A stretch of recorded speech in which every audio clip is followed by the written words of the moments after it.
Aleksandr Cuma, Qafqaz səfəri, 42-ci fəsil. Knyaginya Çavçavadze. Fino mənə söz vermişdi ki, birinci gəlişimizdə evdə olmadığı üçün görüşə bilmədiyimiz Knyaginya Çavçavadzenin yanına aparacaq. O, hamama getdiyimiz günün səhəri günortadan sonra saat 2-də bizi aparmağa gəldi. Bu dəfə xanım evdə idi və bizi qəbul etdi. Knyaginya Çavçavadze bütün Gürcüstanda qadınlarının gözəl gözləri ilə məşhur olan ölkədə ən məftun edici gözlərə malik xanım kimi ad qazanmışdı. Ancaq profildən, yəni yandan baxanda ən çox nəzərə çarpan onun əsl Yunan qadınına, daha doğrusu əsl Gürcü qadınına xas gözəlliyi idi. Əslində o xalis Yunan ilə Gürcü qanının qarışığı idi. Yunanistan Qalateyadır. Hamar, şümşad bədənli mərmər heykəldir. Gürcüstan isə sanki bir mərmər parçasının canlanıb qadın şəklinə düşmüş halıdır. Ancaq heyrətamiz gözəlliyinə baxmayaraq, Knyaginyanın çöhrəsində dərin kədər izləri dərhal diqqəti cəlb edirdi. Görəsən bu hüzünün səbəbi nə idi? O xoşbəxt qadın bəxtəvər ana idi. Yoxsa təbiət bəzi çiçəklərin xoş raihəsiz də keçinəcəyini düşünərək, həddən artıq gözəllik bəxş etdiyi kimi ona da sonsuz gözəllik əta etmişdi. Bəlkə də bu onun bir ilə yaxın müddət ərzində ailəsindən ayrı düşməsinə səbəb olan qorxunc macəranın izləri idi. Ən qəribəsi də bu idi ki, bu məşhur əsir hələ də Şamilə böyük hörmət bəsləyirdi. Şamil çox alicənab insandır, o mənə deyirdi. O vəsf edildiyindən də artıqdır. Gəlin kitabın əvvəlində qeyd etdiyimiz kimi, Şamilin Çar sarayında əsir saxlanılan oğlu Cəmaləddini geri qaytarmaq məqsədi ilə çoxdan düşünüb hazırladığı Knyaginyanın oğurlanması əhvalatını bütün təfsilatı ilə danışaq. Ancaq bunu qeyd edək ki, onun oğlu əsirliyi özü üçün xoşbəxtlik sayırdı. Zavallı gənc azadlığa buraxıldıqdan sonra qəm-qüssədən öldü. Knyaginya Çavçavadzenin Tiflisdən 40-45 vers aralıda Sinandal adlı gözəl mənzərəli şəfalı bir kəndi vardı. Bu knyaz malikanəsi sahili ilə Nuxadan Sarski Kolotsiya qədər yol gəldiyimiz Alazan çayının sağ tərəfində Kaxetiyanın gözəl güşələrindən olan Tilavinin bir neçə versliyində yerləşirdi.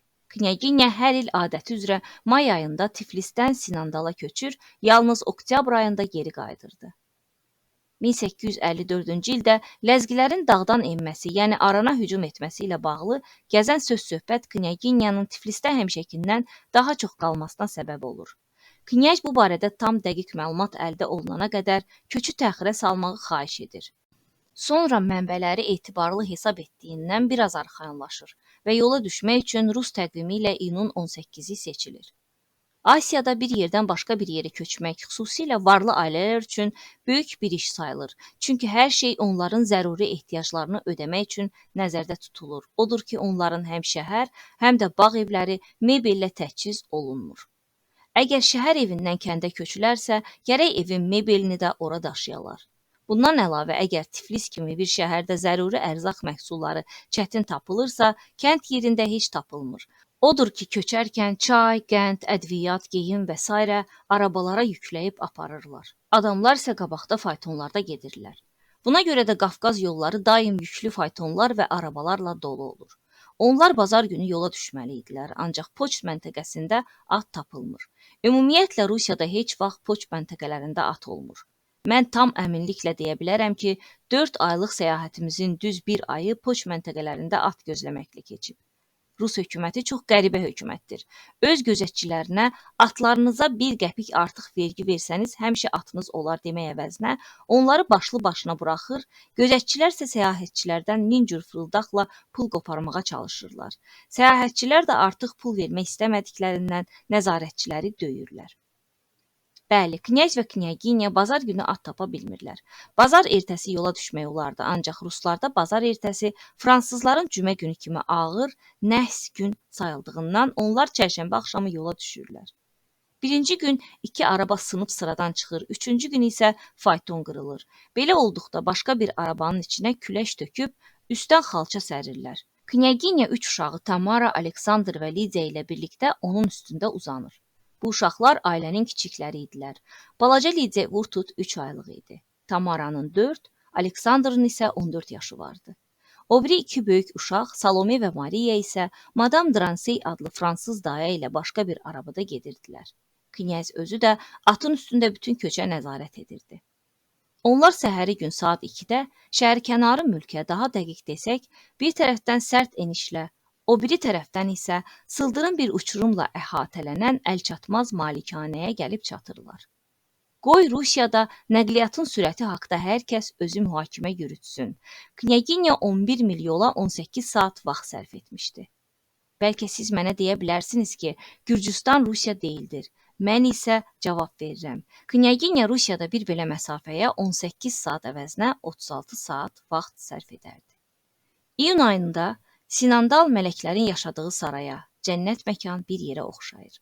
Hər tərəf gülçiçək, üzüm, nar, limon, naringi, çəpiş qulağı, sarmaşıq kolları, qızıl güllərlə dolu olur.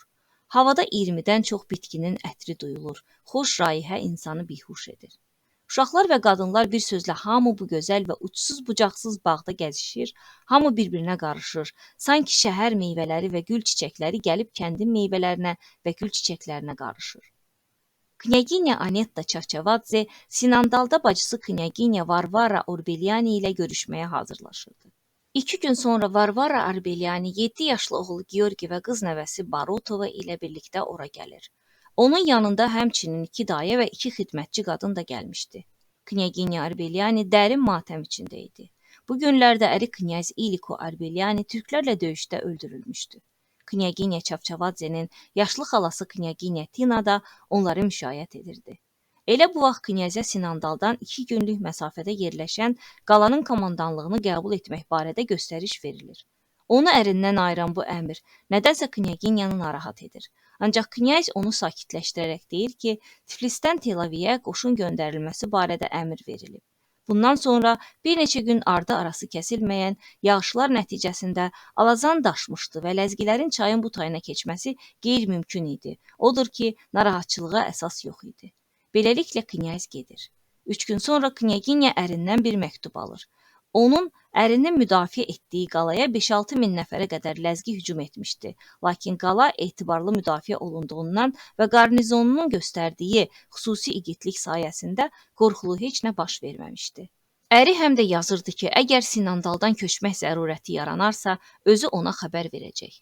Ərinin təhlükədə olduğunu düşünən Knyaginya Çavçavadze özünün də hər an belə bir təhlükə ilə üzləşə biləcəyini unudur. Rus təqvimi ilə iyulun 1-nə, fransız təqvimi ilə iyulun 13-nə qədər hər şey qaydasında gedir.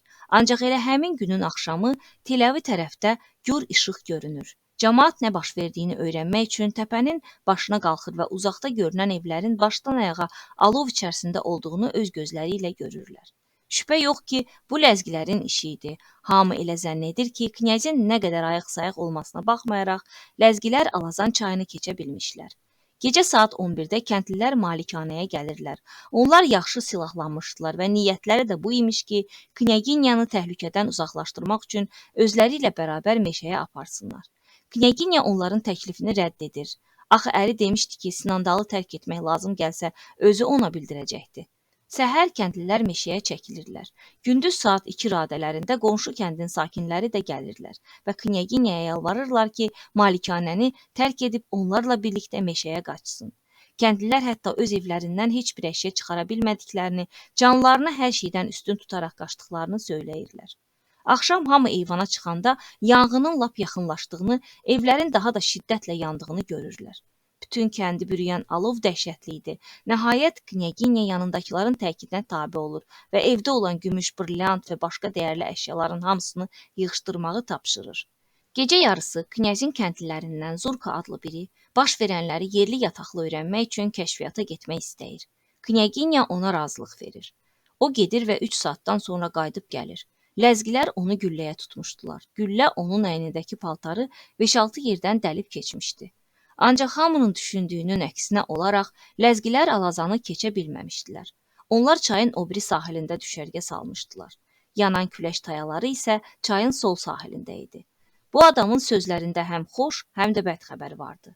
Belə ki, knyaz bildirmişdi ki, ləzgilər Alazanı keçə bilməzlər.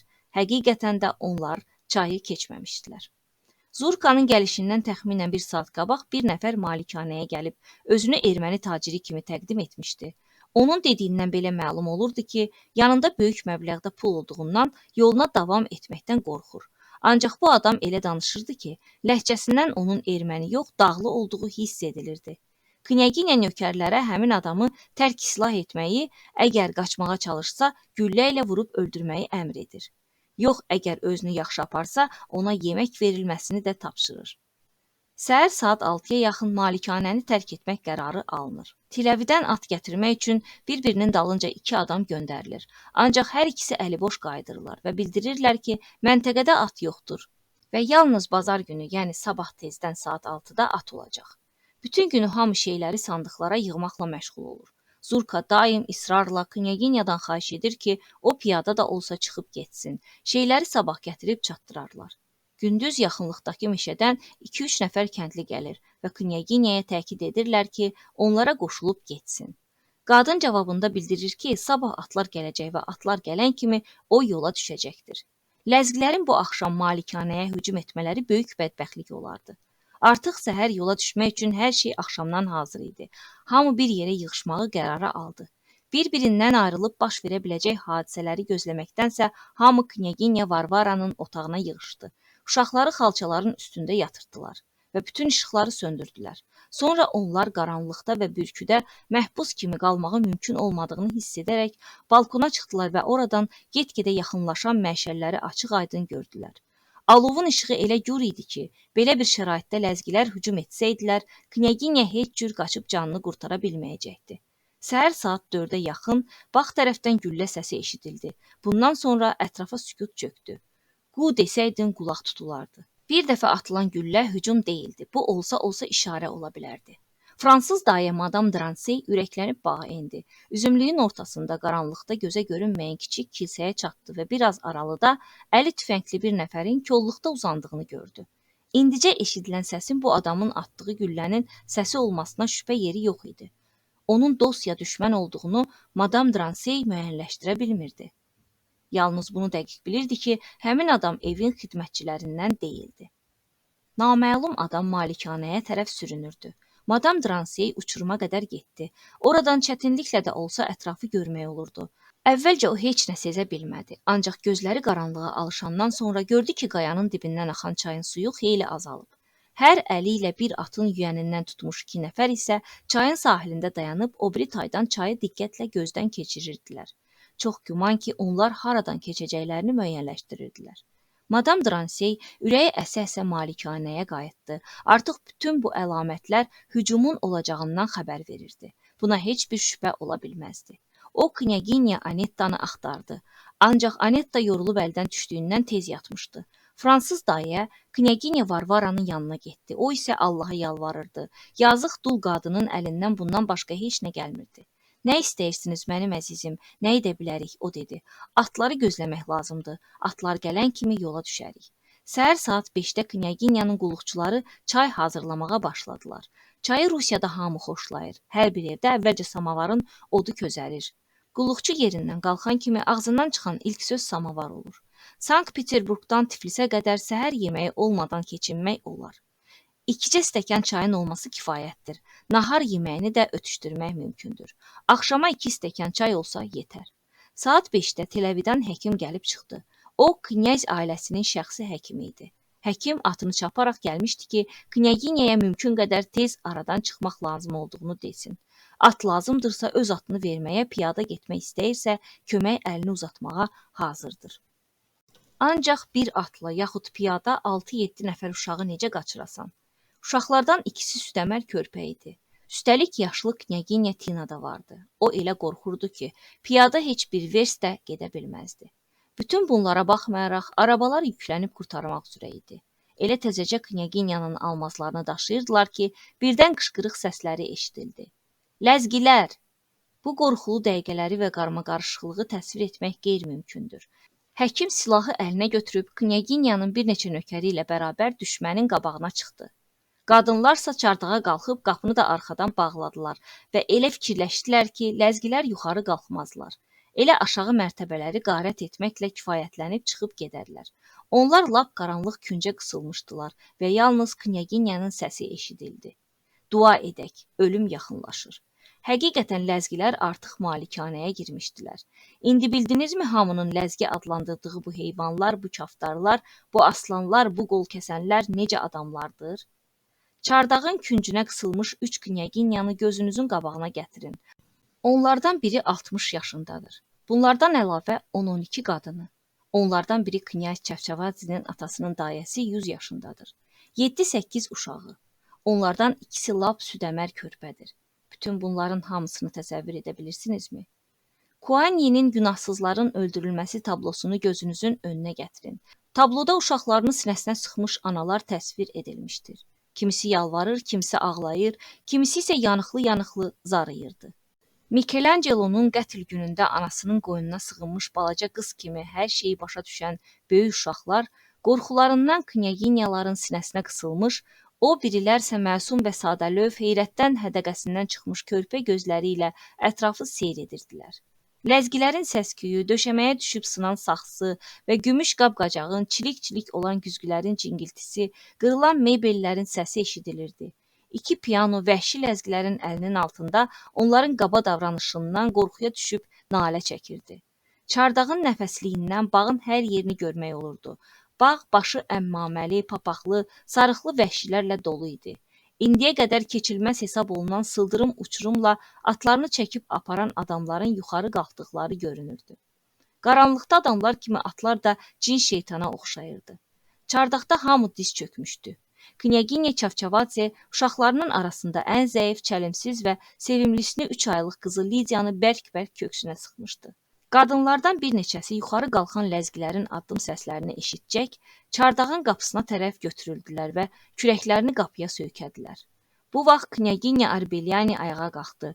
Oğlu Knyaz Georgiyə xeyir dua verib halallaşdı və təntənəli şəkildə qapının qabağında dayandı. İçəri girənlər birinci onu görəcək və yəqin ki, birinci ölən də o olacaqdı. Sanki o Allahı köməyə çağıraraq qədim dövrdəki qurbanlar kimi necə öləcəyini bacısına və digər qadınlara göstərmək istəyirdi. Başqalarına nisbətən onun üçün bunu etmək daha asan idi. 3 ay əvvəl dəlicəsinə sevdiyi ərindən əbədi ayrılan bu qadın üçün əcəlinin çatması ölüm yox, ərinə qovuşmaq demək idi. Ləzgilərin addım səsləri get-gedə yaxınlaşırdı. Çox çəkmədi ki, onların ayaqları altında çardağa qalxan taxta pilləkənin cırıltısı eşidilməyə başladı. Budur, onlar qapını yumruqlayırlar. Qapı isə sanki müqamət göstərir. Onlar təəccüblənirlər, ancaq işin nə yerdə olduğunu başa düşüb, taxta qapıya 2-3 atəş açırlar. Qapının qabağındakı qadınlardan biri alqan içində yerə sərilir. Qalanlar isə kənara sıçrayırlar, qapı açılır. Onlar hamısı ölümlə üz-üzə dayanmışdılar. Yox, əsirlik ondan da betərdir. Bu vaxt ləzgilər hərəsi öz girovunu necə gəldi qamarlayır. Əlindən, qolundan, saçlarından, boğazından tutub arxasınca sürükləyir. Ləzgilərin knyaginyaları apardıqları pilləkən ağırlıqdan cırıldayır və sınır.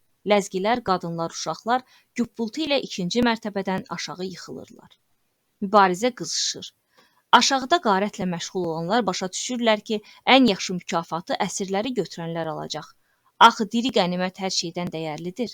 Ləzgilər bilirlər ki, girovlar arasında knyaginyalar da var və onların hər birisinin qiyməti 50 min, 100 min, hətta 200 min rubuldur. Xəncərlər parlayır, tapancalar ot püskürür, quldurlar çapıb talayır, qatillər isə bir-birini öldürürlər. Bu dəhşətli səhnənin iştirakçıları, soyğunçular, qatillər və yerə sərilən qurbanlar gözlərini açıb ətrafa diqqətlə baxanda gördülər ki, Knyaginya Çavçavadze əfsanəvi Kassandranın saçları kimi qara ipək kimi yumşaq saçları dağılmış halda yerə sərilmişdir. 3 aylıq körpəsi Lidiyanı bərk-bərk sinəsinə sıxmışdır. Ana demək olar ki, tamamilə çılpaqdır. Dizliyindən və yubqasından başqa əynindəki paltarlarının hamısını cırıq-cırıq edib soyundurmuşlar. Uşağın əynində yalnız köynək qalmışdır.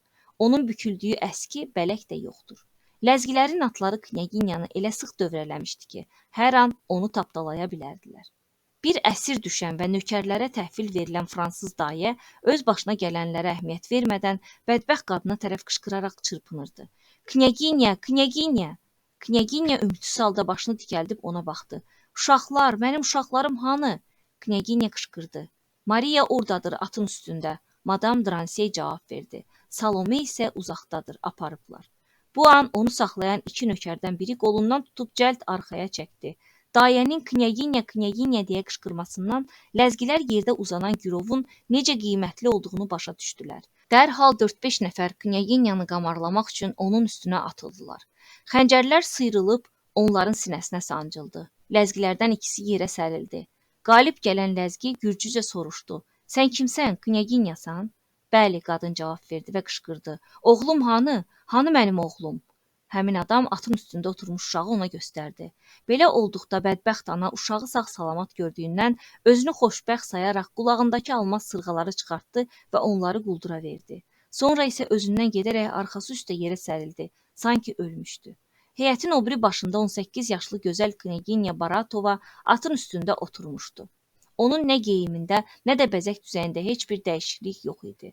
Paltarı da, başındakı gürcü papağı da, üzündəki tül örtük də yerində idi. Elə bil bu saat kilsədən çıxmışdı.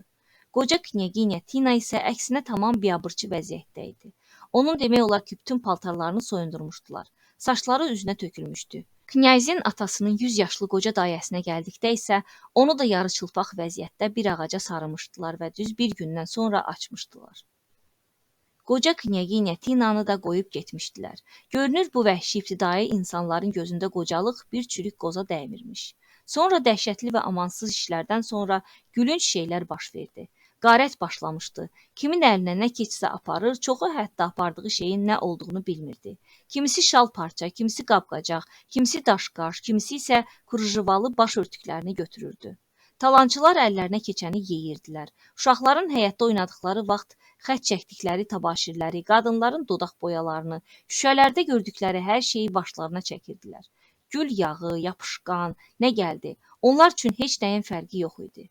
Bir ləzgi çox gözəl, qiymətli bir boşqabı çantasına rahat yerləşdirmək üçün sındırmaqla məşğul idi. Başqa birisi ehtiyat üçün qənd, qəhvə və çay tədarükü görür və bunların bir o qədər bahalı şey olmadığına məhəl qoymurdu. Axı evdə bunlardan daha dəyərli əşyalar vardı.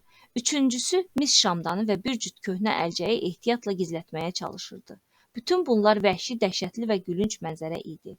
Nəhayət bir saatdan sonra başçılar yola düşüb getmək üçün işarə verdilər. Qadınları atların üstündə, özlərinin tərkində oturtmuşdular. Nədənsə knyaginya Çavçavadze qucağındakı körpə Lidiya ilə tək qalmışdı. Onlar malikanəni tərk etdilər. 43-cü fəsil. Əsir qadınlar. Quldurlar malikanədən çıxıb çaya gedən dar cığırla aşağı endilər.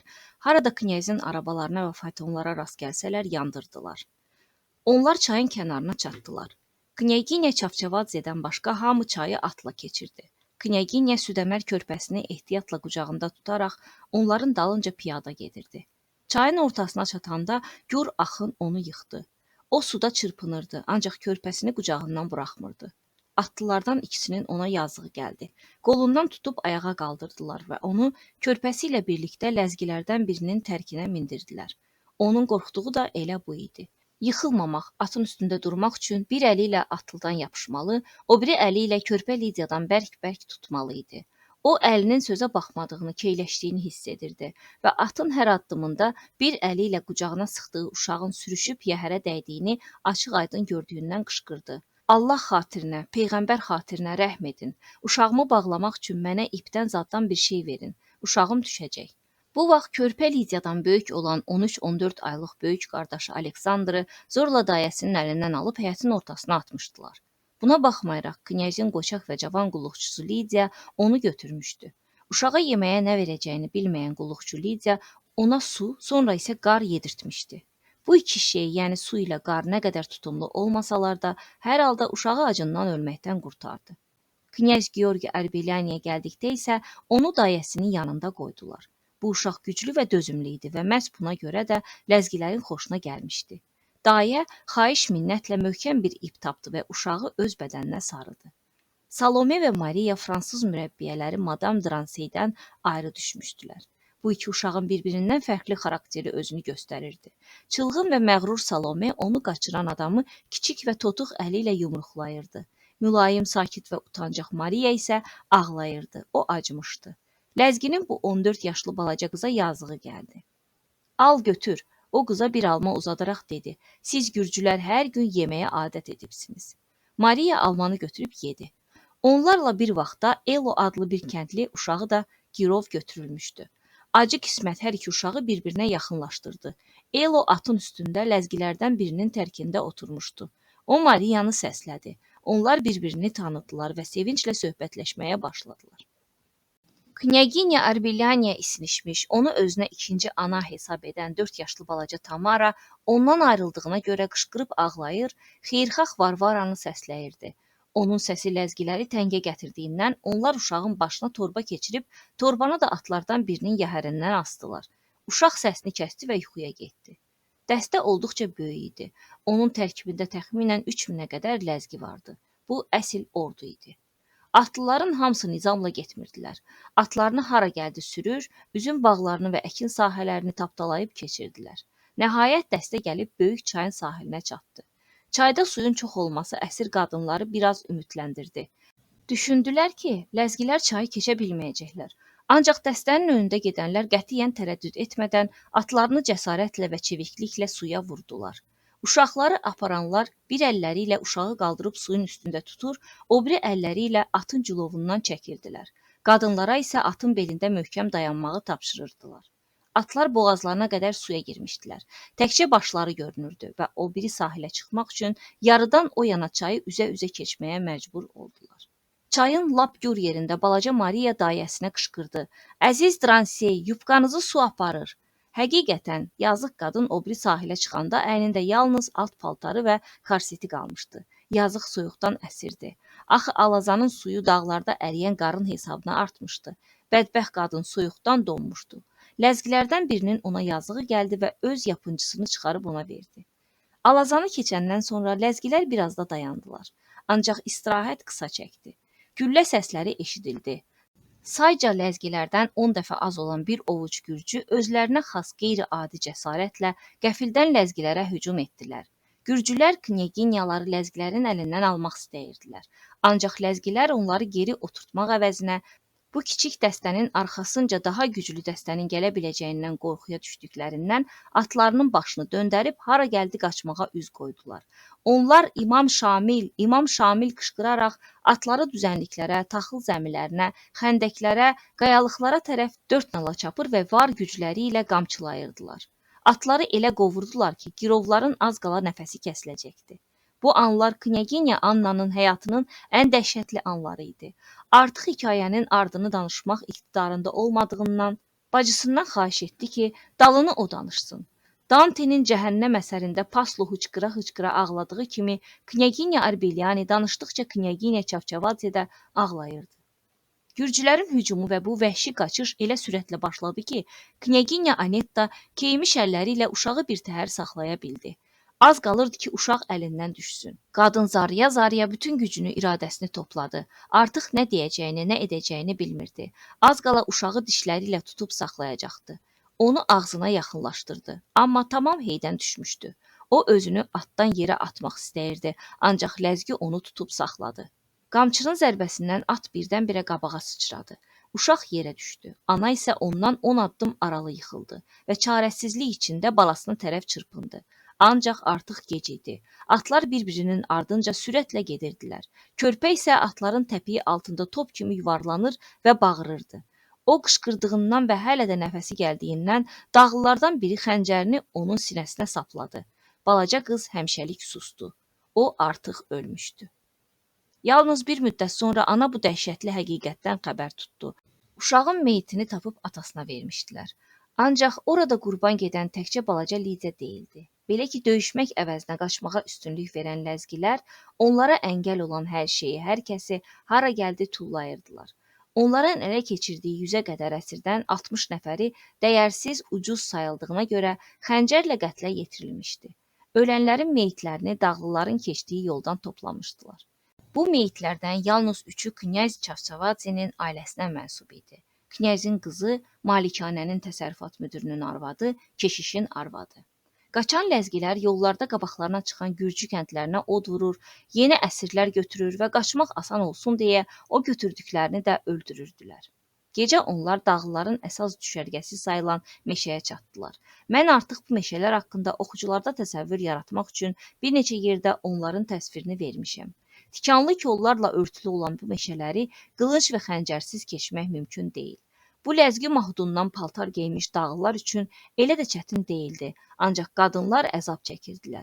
Kol-kosların tikanları xəncər kimi adamın ətinə batırdı. Qadınlar alqan içində idilər. Onların saçları kol-kosa ağacların budaqlarına ilişirdi. Bəyən bu ləzgilərin veci nə idi? Gürcülərin təqibindən yaxa qurtarmaq üçün nəyin bahasına olursa olsun qaçmaq lazım idi. Bu dəhşətli bir gecə idi. Saat 10-a yaxın onlar dağa qalxmağa başladılar. Gecə yarısı dağda işıqlar görünməyə başladı və hamı bu işıqlara tərəf irəlilədi. İstirab içində olan insanların iniltisindən başqa heç nə eşidilmirdi. Hamı su deyə yalvarırdı. Onlar işıq gələn yerdən biraz aralıda 2 saatlığa ayaq saxladılar. Əsirlərə su verdilər və yenidən yola düşdülər. Artıq demək olar ki, yol yox idi. Belə dağı aşmaq üçün gərək dağlı olasan, altında da dağlı atın ola. Piyadaların ayaqları büsbütün alqanın içində idi. Hərdən bir qadınlardan biri yerə yıxılaraq deyirdi, bundansa ölüm yaxşıdır. Ancaq qırmanc, qamçı zərbəsi onu yerdən qaldırır, o isə əzab içində yoluna davam edirdi. Nəhayət onlar bir düzəngaha gəlib çıxdılar. Bayaqdan sərt yoxuşda ləngiyən atlılar sürətlə çaparaq yollarına davam etdilər. Yol boyu hərdən bir çobanlara, casuslara rast gəlirdilər. Onlar ləzgicə yalnız bunu deyirdilər. Gedə bilərsiniz, yollar təhlükəsizdir. Beləcə dağlılar yollarına davam edirdilər. Saat 11-ə yaxın onlara ikinci fasilə verildi. Atlılar 4 yapıncını yerə sərdilər və knyaginyaları orada oturtdular. Hacı Karrat adlı bir naib cırıq çərkəzi çuxasını knyaginya Varvaranın üstünə tulladı ki, yamasın. Elə bu vaxt fransız mürəbbiyə gəlib çıxdı. Georgini gördünüzmü? Knyaginya Arbelyani ondan soruşdu. Bəli, knyaginya, meşənin girəcəyində o dayəsinin yanındaydı deyə cavab verdi. Knyaginya Anna başını güclə qaldırdı. Tabuta uzadılmış ölüyə bənzəyirdi. Bəs Lidia o güclə eşidiləcək bir səslə soruşdu. Mən onu görməmişəm, Madam Dransi pıçıldadı. Knyaginya Çavçavadze başını yenə yapıncının üstünə qoydu. Siz orada nə edirsiniz deyə mürəbbiyə Knyaginya Varvaradan soruşdu. Məgər siz nə etdiyimi görmürsünüz, əziz Dransi? Mən ağamın çərkəzi çuxasını yamayıram. O acı təbəssümlə cavab verdi. Fransız qadın güclə çuxanı onun əlindən aldı və özü oturub işə başladı. Elə bu vaxt Knyaginya Annanın uşaqlarının dayəsini gətirdilər. Bu, Nanuka adlı bir gürcü idi. Yazıq qadının başına qılıncla 3 zərbə vurmuşdular. Ancaq gür saçları onun başını bu zərbələrdən qorumuşdu. Qadın başdan ayağa çiynindən axıb kürəyinə tökülən qanın içində idi. Onun əlini də xəncər yaralamışdı. Bir barmağı damardan sallanaraq asılı qalmışdı. Knyaginya Arbelyani tez paltarının yaxalığını və qolunu cırıb bədbəxt Nanukanın əlini sarıdı. Onun başına isə heç əl vurmamaq daha yaxşı idi. Gərək elə olduğu kimi də qalaydı. Qan başında laxtalandığından qanaxma dayanmış və sanki təbiət özü sarığının işini görmüşdü. Hamı yenidən yola düzəldi. Bu dəfə knyaginyaları ata mindirib bir-birindən ayırdılar. Qalan əsirlər isə piyada gedirdilər. Fransız mürəbbiyə ilə Nanuka yanaşı addımlayırdılar. Yaralı qadın çox qan itirdiyindən çətinliklə və ağır-ağır addımlayırdı. Ancaq hər dəfə taqətdən düşüb yeriməyə qüvvəsi çatmayanda ləzgi əlindəki qamçı ilə onu vururdu və o yenə də güclə ayağını irəli atırdı. Daha gedə bilməyəcəyini və qırmanc zərbələrinin altında yıxılıb qalacağını hiss edən qadın ümidsizliklə Knyaginya Arbelyanini çağırmağa başladı. Arbelyani onun qışqırığını eşitdi və səsini tanıdı. Yanındakı ləzgiyə məhəl qoymadan atın başını çəkib saxladı. Knyaginyanın at sanı başqalarından fərqli olaraq ona az da olsa üstünlük verirdi. O atdan endi. Nanukanı atın belinə öz yerinə oturtdu və piyada getməyə başladı. O beləcə 2-3 saat yol getdi. Ancaq bələdçilər nə qədər tələsdirsələr də dizəcən palçıq onun irəliləməsinə mane olurdu. Odur ki, Knyaginyanı yenidən ata mindirdilər və insafa gəlib Nanukaya da onun tərkində oturmağa icazə verdilər. Bir neçə addım getmişdilər ki, həddən artıq yorulub əldən düşən Knyaginya huşunu itirdi. Bunu görən Nanuka əl atıb onu qarmaladı və yıxılmaqdan qurtardı. Dağlılar başqa bir Azərbaycanlını atdan düşürtdülər və onun atını Knyaginya Arbelyaniyə verdilər. Əsir knyaginyalar yol boyu başqa girov dəstələri ilə rastlaşdılar. Bu dəstələrdən birində Knyaginya Arbelyani Snandal kəndindən olan cavan bir qızı tanıdı. Onun anasını ölümcül halda yarı yolda atmışdılar. Qız nənəsi, bacısı və qardaşı ilə qalmışdı. 4 aylıq bacısı Yeva qardaşının qucağında idi. Dünən gecədən günortaya qədər uşağın dilinə bir damcı da süd dəyməmişdi. Onlar yoldan keçən bir çayın sahilinə gəlib çıxdılar. Yaralı qadın artıq taqətdən düşmüşdü. Düz yolda atın üstündə birtəhər dayanırdı. İndi isə çayı keçmək lazım idi. Məlum məsələ idi ki, o çayın o biri sahilinə keçə bilməyəcəkdi. Knyaginya Arbelyani atının başını çəkib saxladı və onu mənim tərkimə mindirin dedi. Ləzgilər özlərini elə göstərdilər ki, güya onu başa düşmürlər. Mən belə istəyirəm. Zavallı qadının vəziyyəti sanki ona əmr etmək cəsarəti vermişdi. Yaralı qadını Knyaginya Arbelyaninin tərkinə oturtdular və bundan sonra o atını çaya sürdü. Ancaq çayın ortasında heyvanın tərsliyi tutdu və sanki belindəki yükdən canını qurtarmaq istəyirmiş kimi dayandı. Sözsüz ki, qadınlar suya düşsəydilər sağ qalmazdılar. Sərt enişlə qıvrıla-qıvrıla axan çay biraz qabaqda sıldırım sahillərlə əhatələnmişdi. Dağlılardan biri cəld irəli atıldı və Knyaginyanın atının yüyənindən zorla çəkərək yeriməyə məcbur etdi. Ancaq o biri sahilə çatan kimi heyvanı gücə salmamaq üçün Nanukanı tələsik atdan düşürdülər. Dağlılar Toxalski qalasına gedirdilər. Onlar orada Şamili görmək istəyirdilər. Şamil əməliyyatın gedişinə nəzarət etmək üçün məşhur sığınacağı Vedendən bura gəlmişdi.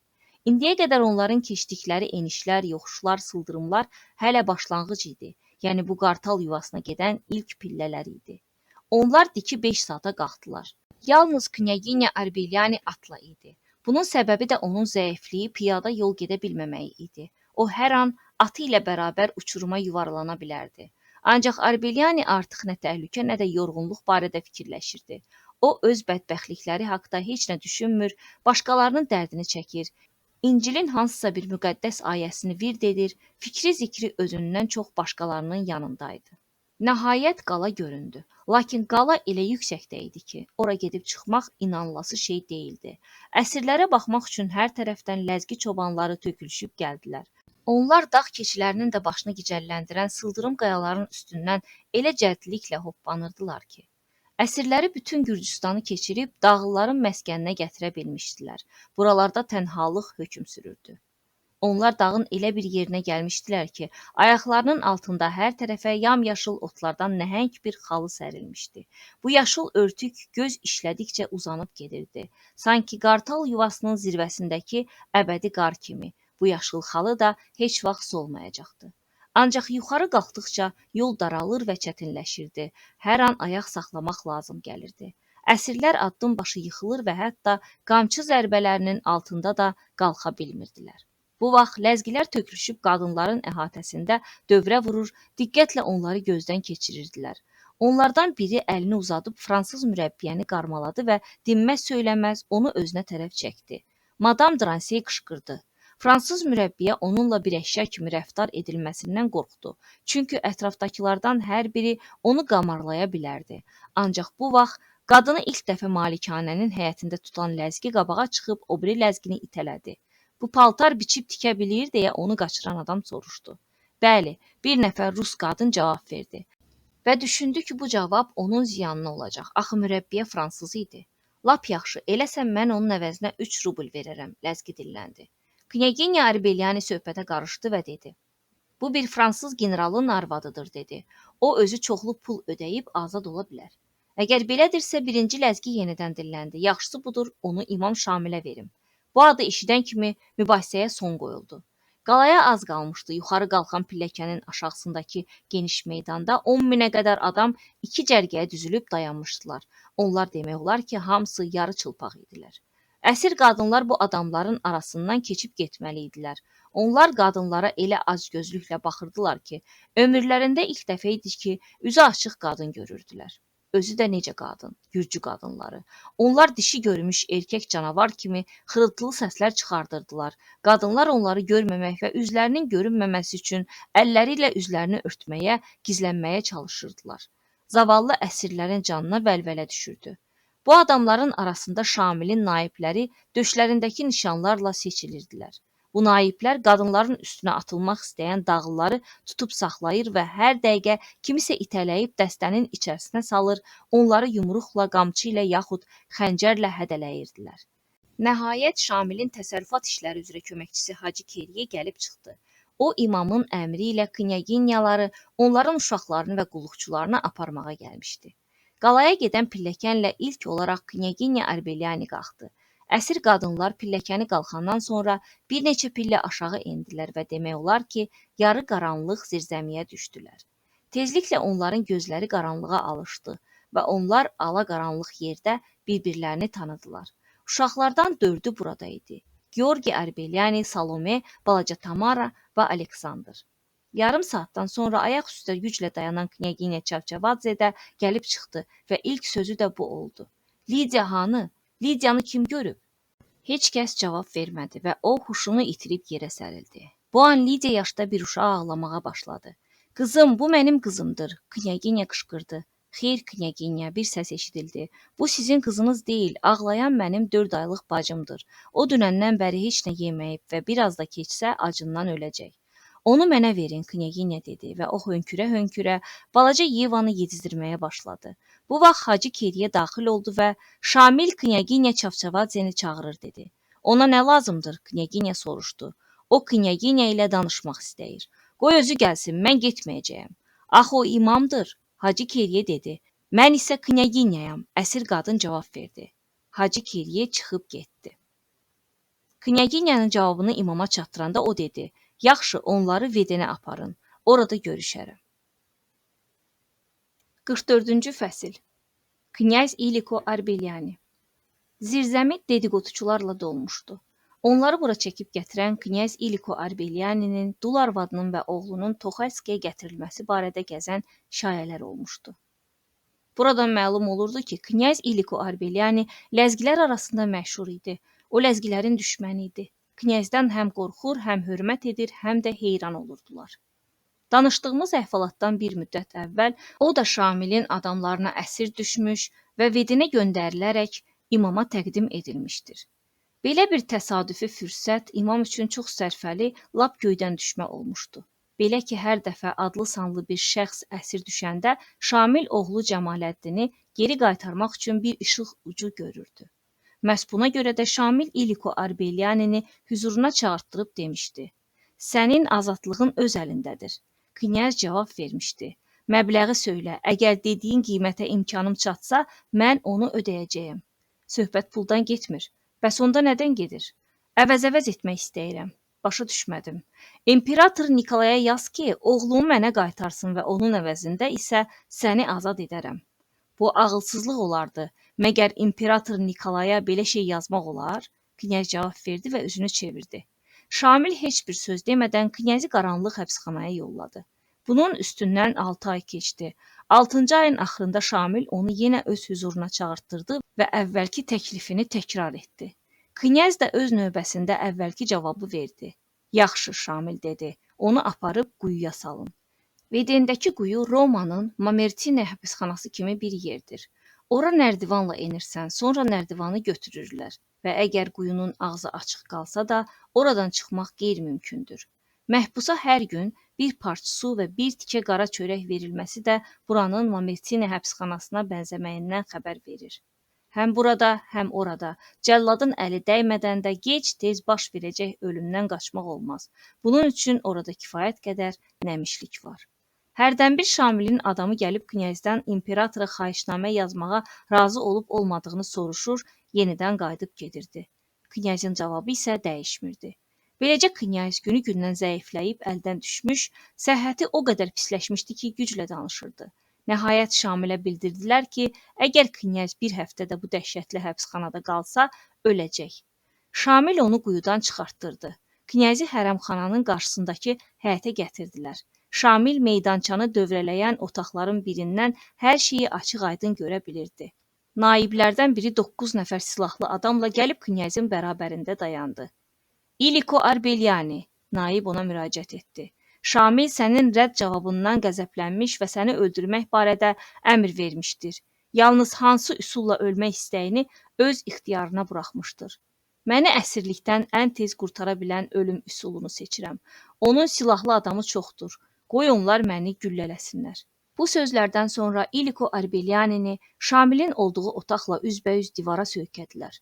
Silahları güllə ilə doldurdular. Tüfəngi qaldırıb üzlərinə dayayaraq hamı bir nəfər kimi atəş açmaq istəyərkən Şamil göründü.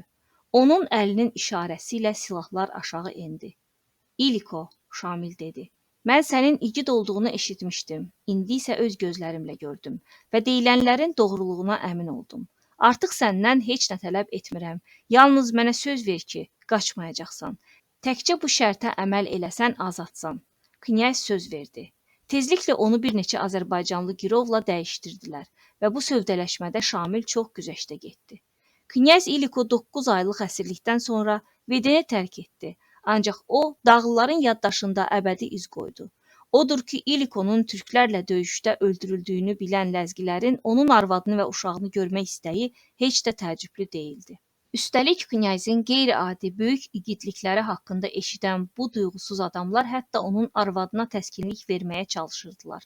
Bəziləri adını, soyadını bilməsələr də, Georgini görən kimi onun knyaz İlikonun oğlu olduğunu, eynən atasının canlı əksi olduğunu söyləyirdilər. Hətta onun ərinin əslində öldürülmədiyini və türklərə əsir düşdüyünü, günlərin birində əsirlikdən qayıdıb ailəsinə qovuşacağını əminliklə söyləyənlər də vardı. Nəhayət 2 günlük yorğunluqdan, aclıqdan və təhqiramiz münasibətdən sonra hamı bu qadınla şahzadələrə layiq rəftar etməyə başlamışdı. Knyaginya Arbelyani bundan istifadə edərək Şamilin onun bacısı və özü də daxil olmaqla bütün ailə üzvlərini azad etmək üçün müəyyənləşdirdiyi məbləğin nə qədər olduğunu soruşdu. Naiblərdən biri imamla danışmağa getdi və dərhal geri qayıdıb onun tələbini çatdırdı. Şamil imperatordan oğlunu qaytarmasını istəyirdi. Knyaz Çavçavadze isə ona qızılla yüklənmiş bir araba göndərməli idi. Yazıq knyaginyalar başlarını aşağı saldılar. Onlar hər iki şərtin yerinə yetirilməsinin qeyri-mümkün olduğunu anlayırdılar. İndi onların taleyi necə olacaqdı? Onların Vedenə göndərilməsi barədə Şamilin göstərişindən qadınların xəbəri yox idi. Məhəmməd xanın dayısı, vaxtilə Rus ordusunda xidmətdə olan Daniel bəy, mən onun haqqında yuxarıda danışmışdım. Knyaz David Çavçavadzenin atası ilə tanış idi. O, hələ Tiflisdə yaşayarkən zadəgan gürcü qadınlarının dəbdəbəli həyatına bələd idi və onların zəruri tələbatlarından xəbəri vardı. O, indi vəhşilərin arasında hər şeydən məhrum olan knyaginyaların necə əzab-əziyyət çəkdiyini yaxşı başa düşürdü. Odur ki, Şamildən knyaginyaları öz evinə aparmağı təklif etdi. Buna görə başı ilə cavab verməyə hazır olduğunu bildirdi. İmam bu təklifə razı olmadı. Onlar mənim yanımda qalacaqlar və mənim arvadlarımla necə rəftar edirlərsə, onlarla da elə davranacaqlar. İmam bildirdi. Knyaginyalar bundan artıq ayrı nə arzu edə bilərdilər. Onlarla imam arvadı kimi rəftar edəcəkdilər. Şamilin cavabını əsir düşən xanımlara çatdırdılar və həmçinin onların geri qaytarılması üçün Şamilin qoyduğu şərtləri yazıb Tiflisə göndərməyi təklif etdilər. Məktubu Knyaginya Çavçavadze yazdı. Onların biri Knyaginyanın ərinə, o birisi isə Qafqaz canişinə ünvanlanmışdı. Hər iki məktubu Şamilə apardılar. O məktubları tərcümə elətdirdi. Hər kəlməni uzun-uzadı götür-qoy etdi, ölçüb biçdi və bir nəfər Azərbaycanlı ilə onları Tiflisə göndərdi. Ancaq məktublara cavab gələnə qədər Vedenə yola düşmək əmri verildi. Knyaginyalar onlara əyin baş verilməsini xahiş etdilər, çünki onlar demək olar ki, çılpaq idilər. Onlara qadın dizliyi, başörtüyü və bir faytonçu paltarı verdilər. Birazdan bir kişi paltosu da gətirdilər. Knyaginya qadın dizliyini özünə götürdü. Başörtüyünü və paltonu bacısına, faytonçu paltarını isə fransız mürəbbiyəyə verdi. Gənc Knyaginya Nina Baratovanın heç nəyə ehtiyacı yox idi. O Sinandaldan çıxanda nə geyinmişdisə, hamısı öz yerində idi. Təkcə üzünün tülü yolda kolkosun tikanlarına ilişib cırılmışdı. Bir qadın kimi o bütün əzab-əziyyətlərə dözmüş, qızlıq həyasını qoruyub saxlamışdı. Səhəri gün tezdən əsir qadınlar qalaya gəldikləri yolla, yəni nərdivanla oranı tərk etdilər. Şamil onların Vedenə ən təhlükəsiz, başqa sözlə ən keçilməz yolla aparılmasını əmr etmişdi. Əsas məsələ onları hər vasitə ilə azad ola bilmək imkanından məhrum etmək idi. Özü isə onlardan ayrı tamamilə başqa bir yolla gedirdi. Biz bu səfərdə biçarə qadınların hər addımda dağ keçilərinin çıxa bilmədiyi cığırlardan keçdiklərini, iyul ayında atların döşlərinə qədər çatan qarın üstü ilə necə getdiklərini, başdan ayağa xoş raihəli bənövşələrlə Ağ rododendron və qız çiçəyi ilə örtülən geniş çəmənliklərlə addımladıqlarını, 3-400 fut məsafəni aşağı enmək lazım gəldikdə əllərini tuta-tuta necə süründüklərini, sonra ayaqlarının altında diyirlənib aşağı düşən daşlardan, əl-ayaqlarını cırıb dağıdan tikanlı kolkoslardan yapışaraq, qayalara söykənə-söykənə yuxarı dırmaşdıqlarını bütün təfsilatı ilə təsvir etməyəcəyik. Yolda onların dəstəsinə yeni bir əsir də qoşuldu. Bu, knyaz Davidin əmsi nəvəsi gənc knyaz Niko Çavçavadze idi. O, gürcülərdən ibarət 30 nəfərlik dəstə ilə 500 ləzginin hücumuna 3 gün mərdliklə müqavimət göstərmişdi. Gülləsi qurtardığından təslim olmaqdan başqa çarəsi qalmamışdı. Knyaginyanın kiçik qızı Mariyanı onun tərkinə mindirdilər və qızın mənzil başına sağ-salamat çatmasını ona həvalə etdilər. Şamilin göstərişinə, girovları müşayiət edən mollanın təkidinə baxmayaraq, yollarının üstündə olan aulların bəzilərində əsirləri qəbul etmək istəmirdilər. Fanatizm mömin müsəlmanlarla kafirlər arasında hər hansı münasibəti qəti qadağan edirdi. Belə olduqda onlar yol boyu harada gəldi dayanıb nəfəslərini dərir, bəzən isə xaraba evlərdə gecələyir, belə bir sığınacaq tapmaq xoşbəxtliyi nəsib olmadıqda isə açıq havada, suda, yağışın altında və ya qarın üstündə yatmalı olurdular. Hər iki dayə artıq haldan düşmüşdü. Knyaginya Çavçavadze növbə ilə körpə Aleksandrla Yevanı əmizdirirdi. Balaca Yevanın anası hamının girov götürüldüyü gün Sinandaldan Pokalskaya gedən yolda ölmüşdü. Bu yürüyüş elə yorucu və üzücü idi ki, girovları müşayiət edən bələdçilər də anlayırdılar ki, bu yazıqlara nəfəslərini dərmək üçün biraz istirahət vermək lazımdır. Dəstə hansısa bir aulda dayandı və onların gözlədiklərinin əksinə olaraq burada onları çox səmimi qarşıladılar. Yaşlı molla knyaginyaları və onların yanındakı qadınları öz evində yerləşdirdi. Burada onlar yağışdan və yad kişilərin nəzərindən kənarda 10-12 nəfərlik otaqda qalırdılar. Hətta qonaqpərvərlik o qədər yüksək idi ki, döşəməyə qamışdan toxunmuş həsir də salmışdılar. Yaşlı molla çox xeyirxah adam idi. O bir qoç kəstirdi və ləzgilərin əlinə düşdükləri gündən indiyə qədər ilk dəfə əsirlərin dilinə ət dəydi. Bu molla 9 il Rusiyada əsirlikdə olmuşdu və rusca danışa bilirdi. O, uşaqlara xüsusi qayğı ilə yanaşırdı. Bir dəfə balaca Aleksandr anasının dizində acından ağlayırdı. Bir ay bundan əvvəl süddən kəsilmiş bu 15 aylıq körpə kirimək bilmirdi. O, nə alaçı bişən qoyun ətindən, nə qara çörəkdən, nə duzsuz kətədən yeyə bilirdi. Bu mənzərəni görən molla uşağa yaxınlaşdı və onun ovucuna bir 20 qəpiklik qoydu. Knyaginya qıpqırmızı qızardı və uşağın əlini mollaya tərəf uzatdı ki, molla pulu geri götürsün. Ancaq molla uşağın əlini tutaraq dedi: "Bu uşağa toyuq almaq üçündür. Onun üçün toyuğun ətinin suyunu hazırlamaq lazımdır. Qarnı doysun." Knyaginya bu xeyirxah adamın əlini sıxdı və ona təşəkkür etdi. Ancaq bəzən bu qayğının diqqətin yerini qadınların yağdırdıqları söyüşlər və hədələr tuturdu. Bir gün aman zaman bircə oğlu ruslar tərəfindən öldürülən yaşlı Azərbaycanlı qadın bir dəstə arvadla Knyaginya Arbelyaniya yaxınlaşdı və onu yumruqla hədələyərək dedi: "Ən mübarək gün qisas günüdür. Mənim gözümün ağı qarası, bütün sevincim və fəxrim olan yeganə bir oğlumu ruslar öldürdülər. Allah böyükdür, Allah ədalətlidir. Allah mənim intiqamımı alır." Sən demə bu qadın əsir düşənlərin hamısını Rus hesab edilmiş. Knyaginya Arbelyani onun nə dediyini soruşdu. Qadının dediklərini tərcümə etdilər. "Hə, yaxşı, indi də mənim dediklərimi ona tərcümə edin. Ölüm heç kəsi həyata qaytarmır. Sən məni öldürə bilərsən, ancaq bu sənin oğlunu diriltməyəcək. Türklər mənim ərimi öldürdülər. O mənim ürəyim idi. Hal-hazırda oğlum əsir saxlanılır. Bacım, qohumlarım və özüm Şamilin əlindəyik. İndi özün bax, gör hansımız qismətimizdən daha çox şikayətlənməliyik. Sən yoxsa mən? Çıx get, bədbəxt qadın, qəzəbini unut. Kinini də bir dəfəlik yaddan çıxar. Biz sənin Allahına təvəkkül etmirik. Bizim Allahımız tamam başqa bir Allahdır. Anaların Allahı. Bu dediyim Allah bağışlayan və rəhm edəndir." Knyaginyanın sözlərini kəlmə-kəlmə onu dinləyən yaşlı qadına tərcümə etdilər. Qadın dəsmalını çıxarıb üzünə tutaraq göz yaşlarını gizlətdi və heç nə demədən asta addımlarla çıxıb getdi. Tuxalski qalasından çıxandan 15 gün sonra karvan dağların zirvəsində ilk baxışda o qədər də nəzərə çarpmayan əmək köməci, ağ rəngli qız çiçəyi və alabəzək bənövşə ilə örtülü, gözdən könüldən İraq çəmənlərin birində dayanıb təzəcə nəfəsini dərirdi ki, bir nəfər atlı Azərbaycanlı göründü. Deyəsən o knyaginyaları axtarırdı və onları görən kimi atını dörd nala çapmağa başladı. Bu Tiflisə məktub aparan qasid idi. İndi cavabı gətirirdi. Knyaginya Varvaranın ögey qardaşı knyaz Arbelianidən cavab gəlmişdi. Məktub gözləndiyindən də ümidverici idi. Ümidinizi itirməyin və gözləyin məktubda yazılmışdı. Sizi azad etmək üçün əlimizdən gələn mümkün olan hər şeyi edəcəyik. Bu məktub artıq ümidini itirənlərə yeni qüvvə verirdi. Nəhayət onlar axşam Vedendən 10-12 verslik bir məsafədə yerləşən aula gəlib çıxdılar. Molla bu aulun arvadlarından birini özü ilə gətirmişdi ki, sabah yox birisi gün Şamilin yanında olacaqlarını knyaginyalara xəbər versin və desin ki, Şamil özü onlara baş çəkəcəkdir.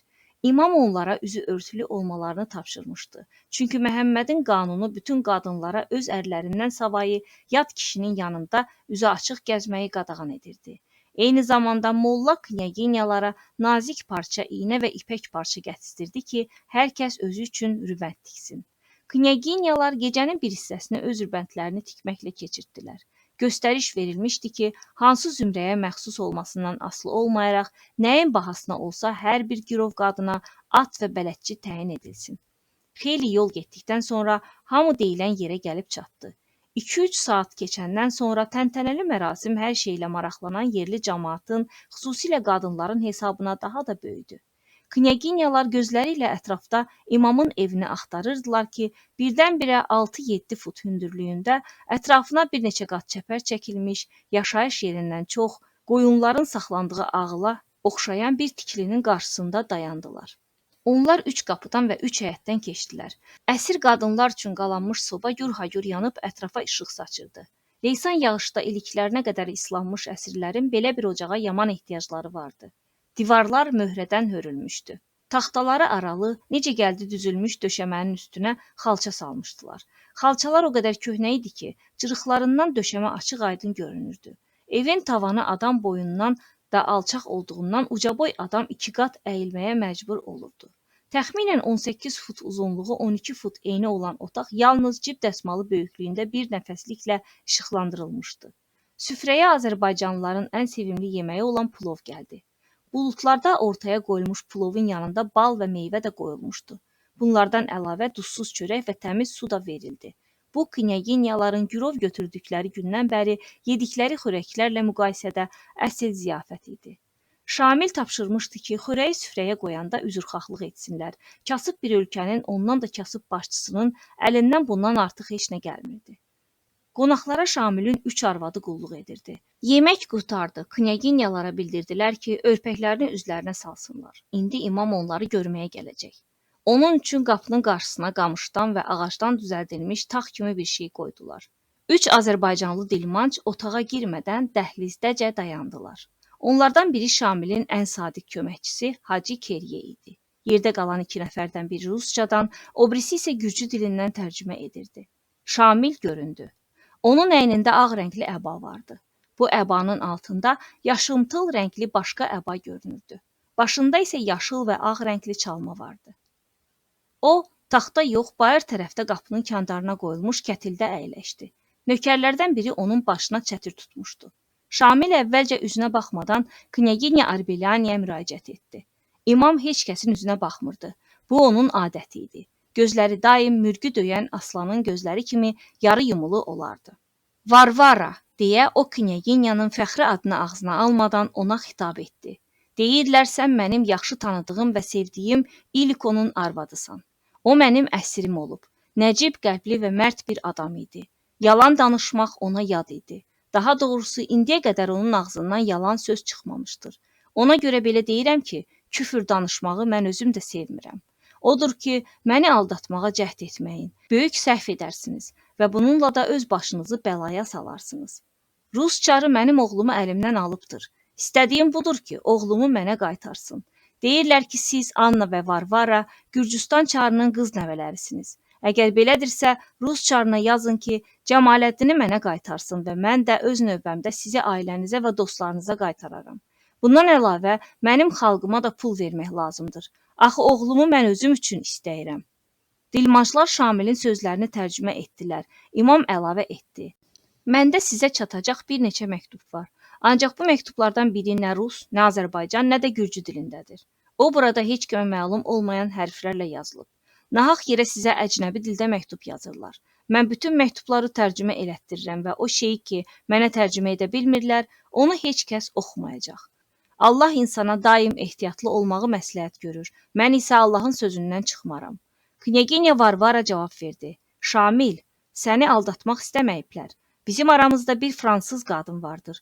O elə bir xalqın övladıdır ki, sən onunla heç vaxt müharibə etməmsən. Əksinə bu xalq Rusiya ilə müharibə şəraitindədir. Mən səndən onu buraxmağı xahiş edirəm. Yaxşı, Şamil cavab verdi. Əgər onun kəndi Tiflisə yaxındırsa, mən onu ora yola salaram. Onun kəndi böyük və gözəl bir şəhərdir.